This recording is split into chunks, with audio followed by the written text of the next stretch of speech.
William D. Capell was born January 3, 1929, in Terry, Arkansas. The youngest of three sons of Henry Doc Capell and Mamie Capell, Bill grew up in Oklahoma with his older brothers, Jack and Bob. When World War II started, Jack joined the Army and Bob the Navy. Bill reported to the recruiting office to see about becoming a soldier, but the 14-year-old was turned away. Doc Capell worked in a munitions plant during the war, and he dreamed about his family doing something fun with the little spare time they had. So, in 1943, the Capells pooled their savings and made a down payment on a brand new No. 5 Eli Bridge Ferris wheel. The total cost was $4,750. Bill met his wife-to-be, Dorothy Jean, at a little cafe in Haskell, Oklahoma called the Busy Bee. They were married on November 16, 1946. The Capell family saw the success the Barnum and Bailey Circus was having, so they sold their rides and framed a small circus. There were elephants to feed, a cookhouse to run, and trapezes to perform on. Then, Doc got arthritis, and the show moved west for a drier climate.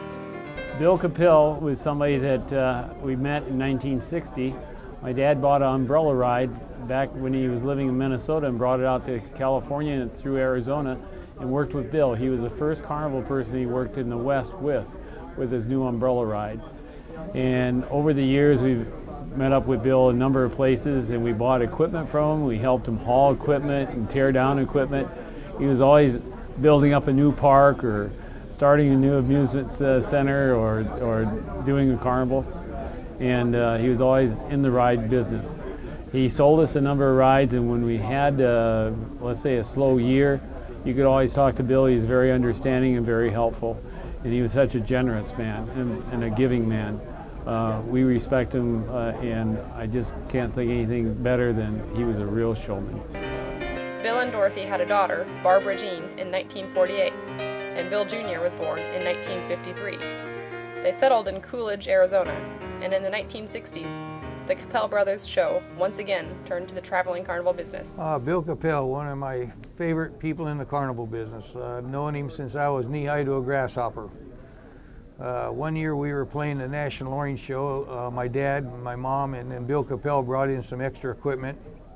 And one of his employees was disgruntled. I don't know exactly about what, but he was up at the front office using a lot of profanity, screaming at Dorothy, his wife. So Bill came up behind the steps and asked him what his problem was, and the guy started in, and so Bill popped him and told him to get his check and get off the lot. So the guy got his money and left the lot, and about 20 minutes later he came back and he says, "Mr. Capell, can I have my job back?" And Mr. Capell says, "Yeah, Sonny," he says, "sometimes you just have to be disciplined." Bill and Dorothy partnered with their good friend, Mac Deuce, and bought Legend City Amusement Park in Tempe, Arizona in 1976. The park was a big success, but after 7 seasons, the Salt River Project Electric Company took the property and the equipment was sold. And the first time I ever met Bill was on a trip to Germany on a Father Mac tour. And he was with Ray Barber and his son Billy and his daughter Barbara. Harold and Marge Chance were along, and Claire Morton. And we were having a wonderful time. They kind of took me under their wing. I was new with the amusement business. And I remember Bill and Ray Barber bought these Alpine outfits in Munich before we went to Oktoberfest. And I pondered whether I should get one, but when I saw how goofy they looked in theirs, I decided not to get one. And we had the best time. We went to all the beer halls, and I found out that Bill was a showman in every sense of the word. He owned Legend City Amusement Park. There wasn't a thing in the business that I don't think he did. His wife Dorothy was a very well-known circus performer, and Barbara raised horses, and Billy now owns an amusement park in Phoenix. And they're just a wonderful family. Terry Tucker, who, along with her husband, who's also named Terry Tucker, is a relative. In fact, she was the daughter of Bill's brother, Bob, who owned a carnival well. So the Capells, it was a magic name in the carnival business and the circus business. It was then, it is now, and will forever be. And I congratulate the family, and I hope Bill recognizes somewhere that he is being recognized with this great honor. The Capells fell in love with the Northwest and explored the Washington coast on Bill's pride and joy watercraft, the Circus Girl. Bill didn't retire. He started a ride refurbishing business, and then he was hired to revive a troubled amusement park in Custer, South Dakota, then Lakemont Park in Altoona, Pennsylvania. He continued fixing rides in Chandler, Arizona, often working with his good friend Ray Barber.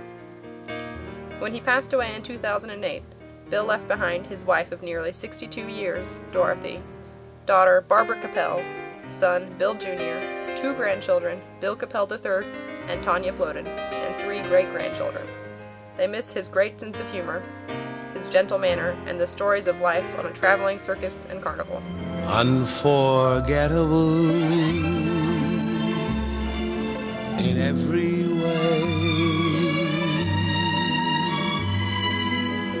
and forevermore, that's how you stay. That's why, darling, it's incredible that someone so unforgettable thinks that I am unforgettable too.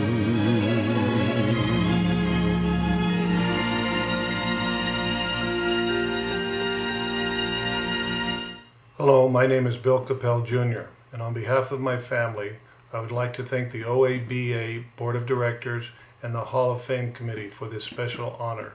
My father would have been very grateful to have received this award along with his many friends in the amusement industry. Again, thank you for honoring him. And now, the Outdoor Amusement Business Association proudly inducts Bill Capell Sr. into the 2010 OABA Hall of Fame.